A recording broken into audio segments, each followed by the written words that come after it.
Good morning. I hope everybody is having an amazing day. It is currently 8 o'clock at the time of this recording. I've gone to the gym, listened to GNX, great album. It's fantastic. Y'all know I'm a big Kendrick Lamar fan, have been since 2011. So this is right up my alley. It's fantastic. But that is not the purpose of today's video. Today's video, I'm going to be breaking down episode 106 of The Office Movers, to complete the trifecta. For everybody who has watched the show, thank you for watching the show. If you haven't, if you're just because of location, then, stay tuned. But if you haven't and you're in Canada, I mean, I encourage you to watch it. You know what I'm saying? Uh, Again, it was a joy to work on this show. It was very restorative working on this show just for, just me personally going through everything that I've gone through. But yeah, it was a dream show to work on, especially with Jay and Trey. I've said this before. If you go back to my episode 102 and 104 breakdowns, 106, the finale, the offer, great episode, loaded. Just because of a lot of group takes, right? There's Everett's birthday, and then you have a whole lot of dialogue in those cluster scenes. And I want to break down two particular scenes.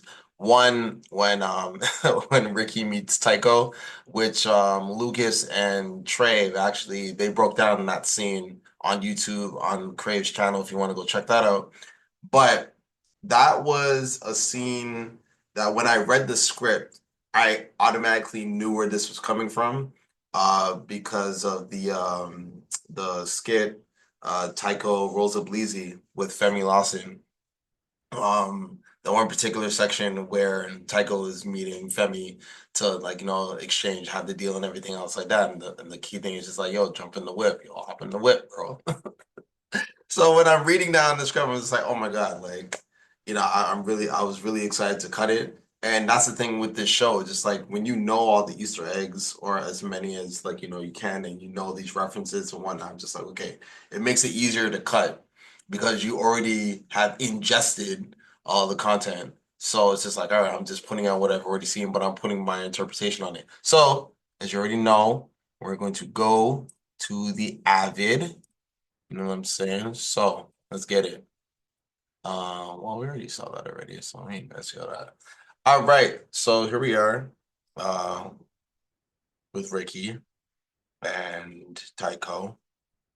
So obviously the setup, if you watch 105, the Easter egg in it is just like it's a continuation from what they heard in 105, and obviously from my this is the locked cut, but you see like little stuff here, but yeah, it's fine. Like I said. All right, so as Ricky is going through, he's processing his whole thing. Okay, yeah.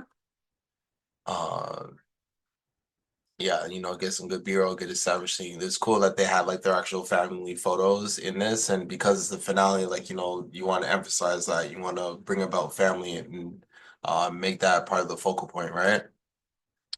So, Ricky's doing his thing. Again, beautiful camera work. Sebastian Kluwer, he directed the hell out of this series. Yo!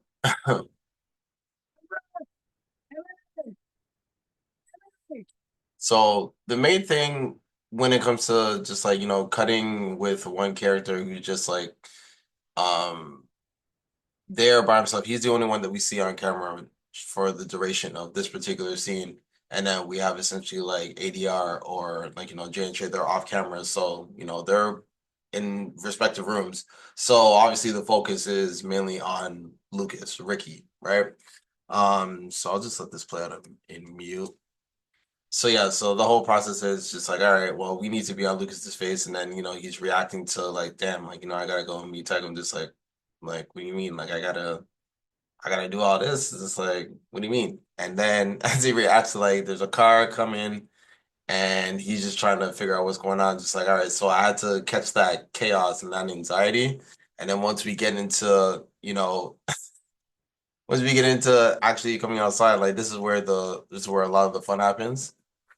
Because they're taking all my time, I don't know what things are doing, bro. It's getting nowhere. So obviously they're big on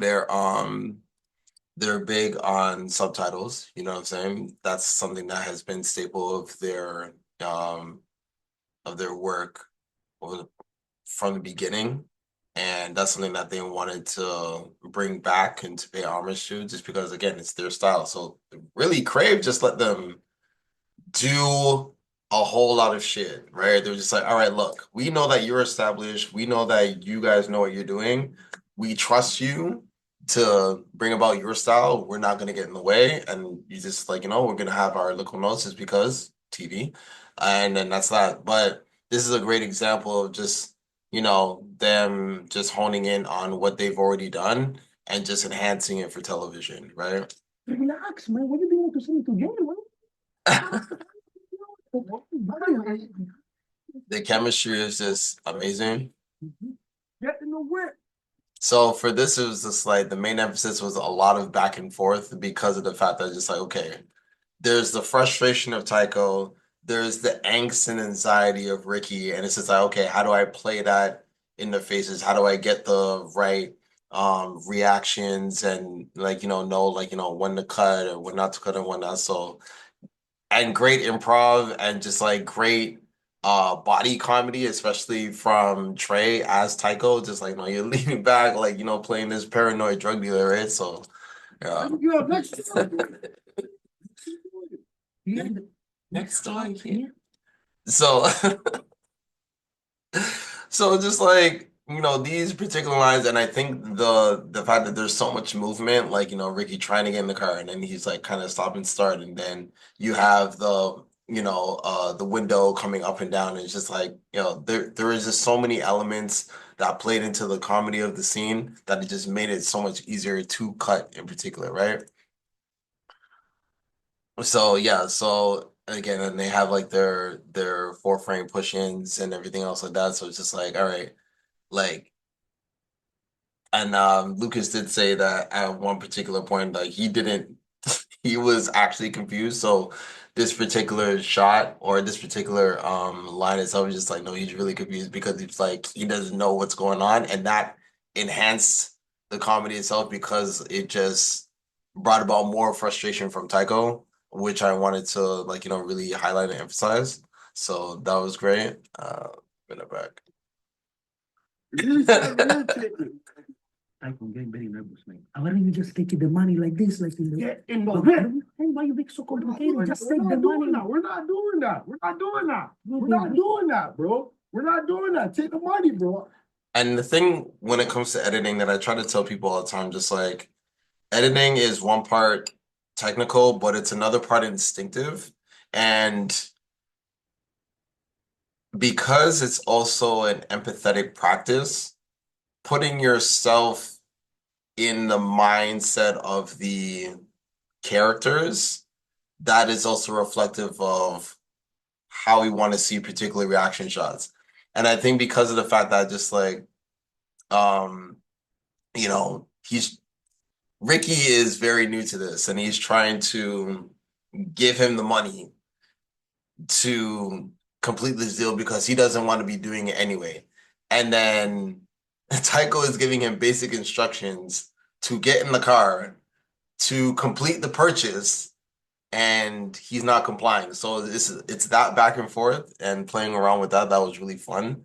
But also playing to the reaction, just like, when to cut away, like, when someone kisses their teeth or whatever, just like, what is going on? And again, it's a dance with the audience, but also it's a dance between them. Why don't you just take the money like So this? so that's why I'm just like it's the defeat. It's the constant defeat of Tycho that I wanted to kind of play up. He's like in the whip. Like I'm telling him what to do. We're not doing that. We're not doing that. We're not doing that, bro. We're not doing that. Take the money, bro. We're not doing that. Get in the whip and we do that. Get in the whip and we do that. Yeah.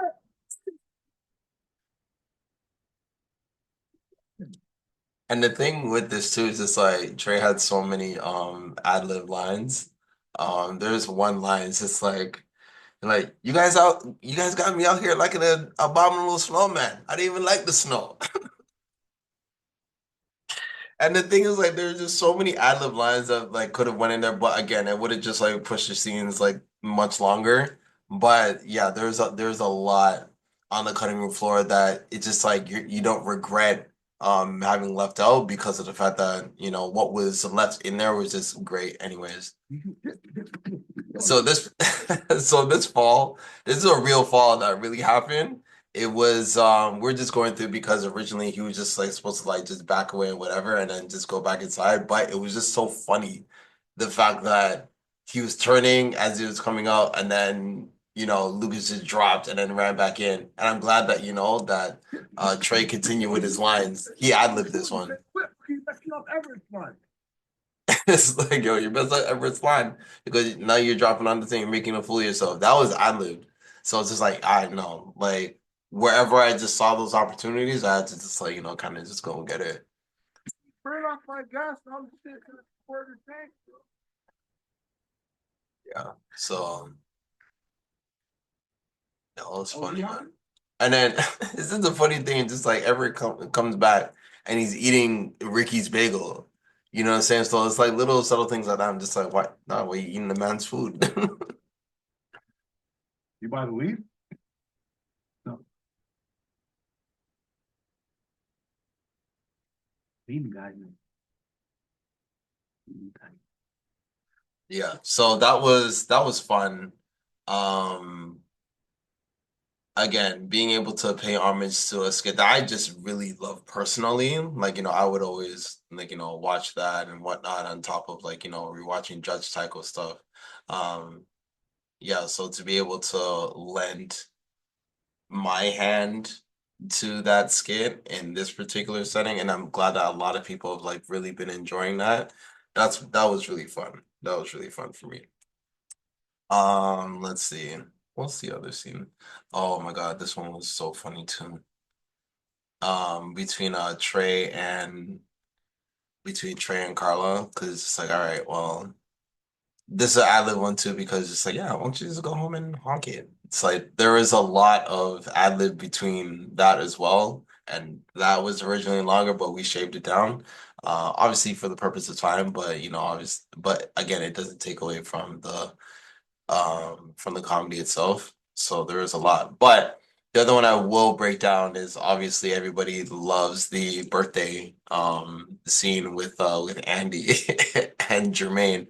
And it was just so funny because it's like when we were in when we were in the cut itself, um we just knew it's just like, yeah, no, this is gonna be hilarious just because of the fact that like we just knew like it wasn't like we were chasing a viral moment or whatnot. They can do that on their own, you know what I'm saying? Like they just naturally know what is funny, but because this is just something that is just so common and so relatable because everybody knows a man or two or three who just refuse to say happy birthday in the traditional way. They have to say 50, 11 things in order to say happy birthday. It's like, fam, you can say happy birthday. It's okay. You know what I'm saying? But I grew up, saying and hearing like, happy Earth Strong and all other stuff. But then it's just like the other stuff, like more life and whatnot. Like, but those are cultural things that you grow up with. So obviously having those, emphasized in the show itself. And that's part of the reason why I know why so many people love Office Movers. It's the cultural relatability of it, especially if you're from like, East End, West End. They're from Brampton, but again, a lot of Jamaicans, Africans, and whatnot. And then Scarborough, same way, West End, same way. Basically wherever there's like, a big influx of Black folks, that's where you're gonna get a lot of these influences. So yeah, but this particular section was a lot because as you can see, I have like what 12, what was this track 14? Like 13 tracks of dialogue, and this is everyone's like, kind of individual mic. There's the mixed mics, tracks 1 and 2, and basically I was just like, all right, how am I gonna jazz this up and make sure that everybody like kind of gets their shine and whatnot. But no, it was a lot of fun, but it was chaotic because you have these group scenes these ensemble scenes and like, okay, how am I gonna like, kind of cut through this? So this was a big challenge. And because of the fact that this is a large part of the episode, and it was a long scene too. From here, this takes us, they're in this setting like till the end. So it's about like, where am I at, 16? Yeah, it was about like 6, 7 minutes. So yeah, it was lengthy. It was lengthy, but it was good. So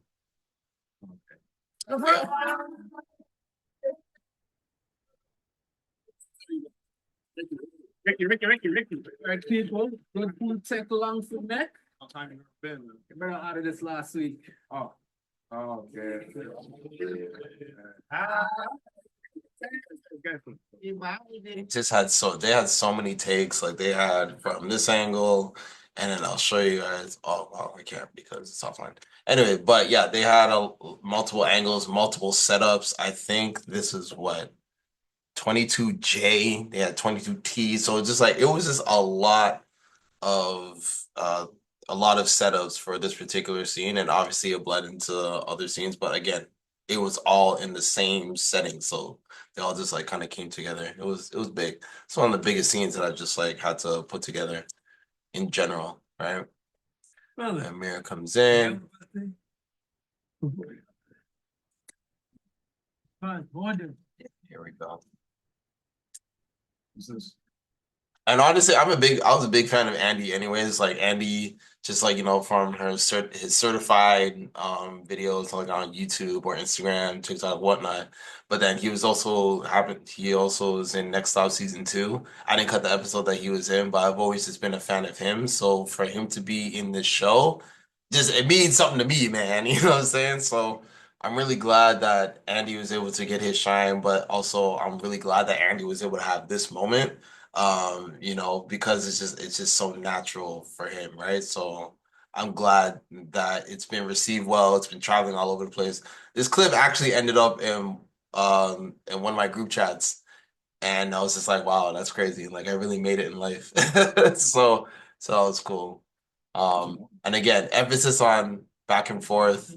We get the reveal because it's a callback to episode 4. It's just like, yo, like, what are you doing these shirts? Like, we need to like set this shit up. Like, fuck this drip. You know what I'm saying? So you said that. all right. Wow. Fuck the audience, man. Respect. More life plan. You know what I mean? Happy G Day. Happy Earth Strong. You know what I mean? Happy Glow Day. You know what I mean? Happy 365 Day. You know what I mean? To the moon and back. Yeah. So this was again a lot of just like back and forth. And you know how hail ups go. They're just like long as hell, especially when it's your birthday, especially when it's something of significance is happening. It's like, yo, fam, like, yo, true say, I'm like, I'm proud of you, you know what I'm saying? Like, we go back from where, yo, you know what I mean? Like, yo, man, remember from and the thumbs, like, that is something that is, again, another cultural significant thing. It's just like, yeah, you know what I'm saying? Like, I'm just like, all right, cool. And Jermaine did say in one of the comments on Instagram, just like his thumbs are burning off from the scene because they did it a couple of times, but this was like, the best one that I took when I used 22U. I think I just like flipped back to it. Oh, yeah. Okay, wait, U and J. Oh, right. So this is one setup, and then Jay, this is another setup. So I was basically going back and forth between the two. But yeah, no, it was just like so natural for both of them because it's just like, okay, just wanted to get the emphasis on what I wanted to say on Andy, just like do all that, and then getting everybody's reaction. Like you see Carla in the back. Carla's just like, oh my God, can we go? We have things to do. We have crises that we need to like, kind of resolve. We have fires that we need to put out. And then and then you guys Sheldon in there, you know what I'm saying? Yeah, I died. And I got you. And again, the speech continues and whatnot. And then they stop. It's like, all right, that's cool. He's like, wait, nah, let me come back. So then I actually reused that shot from earlier. So it's the same. Was it the same one? I think no. They went back, but it's still like just funny and just like yeah, yo, and it's like all right, let me just come back to it. And then Carla's just like, all right, yo, like we gotta go. I was like, so it's just like, all right, like we need to do it. I saw him falling asleep because obviously the hail up is going for so long. But yeah, it was just great. And it's just going back to just showing the thumbs, is just like, all right, like, this is just going on forever. But again, it's all about the cultural significance that we're just trying to emphasize here. And that's what makes it just like so much so funny, right? Celebration, all of this stuff. Um, yeah, go. Yeah, so again, and there was a lot that was happening in this because of the fact that, we ended up doing so many cut downs. Like there was like a big like like there's a music section where it's like, all right, we have to cut down this montage just to kind of get to the next spot. And again, it's just like playing reactions on people's faces. I kind of want to do the ending, but like listen, if you haven't seen it yet, spoiler, for the ending, but you ain't gotta watch the whole thing, so I'm just gonna say spoiler, spoiler, spoiler. Don't watch if you haven't watched yet. Okay. So at this particular point, this is where Jermaine is just like, all right, this is like the kind of like the dramatic, heartfelt moment of it because this comes to realization and he's sharing with the guys like, all right, well, this is what I was originally gonna do with Shazam, and then just getting all the reactions on people's faces and be like, yo, what's going on? So I really like this scene a lot. Yeah, right. I'm gonna be real with you guys, man. I was planning on selling this bitch and everybody in it, man. But it wasn't in my heart. Yeah. You're about to sell us? Oh, boss. What the fuck? Yeah, so I really want to kind of get that in rapid succession, but not in the manner of like, everybody like kind of talking over themselves. Um, Although like looking back, I'm just like, I wonder how that would have played if like, we kind of got those reactions, like more stacked on top of each other. But I think it still played out well because of the fact that everybody got their time to be like, what's going on? Like have this whole realization of just like, oh, what are you telling me right now, right? So obviously getting the guys in the group shot, like everybody's faces like kind of changing. You see Mike, you see Hassan and Trey, and like even But it Ricky, wasn't in just my like heart. You're about to no. sell us? Oh, And then Boss. Carl what comes the in to fuck? say, I said my heart wasn't in it. It's good. Sneaky. I might move in sneaky. I was just wearing my heart. Xenophon didn't offer that much anyway. What would you sell us for? At least $1 million. I lied. But that wasn't the offer. Well, no, 13,000. yeah. So a lot of this was really playing on their faces because they're coming to the realization, just like, wait, what the fuck? This is what was really gonna happen. Like you don't value us like that. But again, then they're seeing the fact that the value that Xenothon had with them, like, it wasn't as much as, as one would expected. So yeah, this was an It was a million emotional with the beat. It's one of the few moments in the show where we kind of get like serious. There's not a really lot of comedy in it. So I got to like, okay, let's get dramatic with it a bit, even though there are comedic beats because it's still cut pretty quick, right? contract we thought we had. We thought we had $1 million contract. Are you serious? And there's great camera work Shit. to You're saying stay all in this their shit you're faces and praising is whatnot. worth $13,000. So yeah, so just like kind of stay on the faces, the realizations and everything. Now let's reply to that email, Carlo. Fuck it. I got some thoughts. Okay. Yeah, so that was great. And I'm really happy to have been on this series and I don't know what holds in the future for the show, but I am looking forward to whatever the guys do in the future.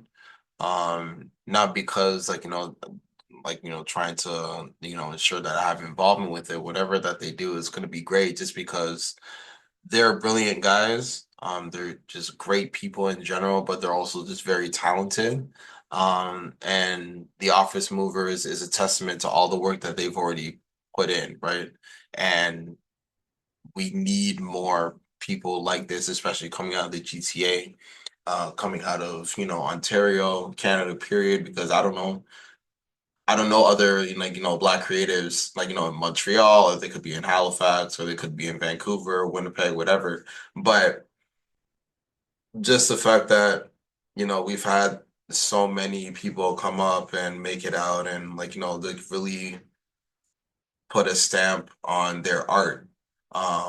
It's important to see that actualized on television, to broader audiences, to see just like what Toronto, GTA, Black Canadian, Jamaican Canadian, African Canadian like culture, what that looks like, what that sounds like, what that feels like. And also, this is my contribution to stopping diaspora wars, because the fact I'm just like, listen, we're all cousins from the same continent, and we say similar things because we have relatives that come from the same crossings. You know what I'm saying? So to be able to contribute to all of that, I'm really excited for the future of Office Movers, wherever it travels, however it reaches global audiences. I'm here for it. I'm happy to have contributed to it, and I cannot wait for more things to come about. So thank you for watching another STiXX editorial breakdown. Office Movers 106. Trying to think of what I will go into next time. Maybe I'll go into like one of the Bergs. Maybe I'll go into something dramatic. Maybe I'll go into like maybe Village Keeper. We'll see. But stay tuned. Thank you again. I'm not gonna do the whole like, subscribe, share thing because you ain't gotta do all that. The fact that you're here watching it, I appreciate it. I love to talk about editing. It's an arts form that I've been blessed to be talented at. I pride myself on being a storyteller, so any opportunity that I get to talk about the art of storytelling from my perspective, I'm just happy to do it. You know what I'm saying? So thank you. Have an amazing day. That's my word, and it sticks. You already know.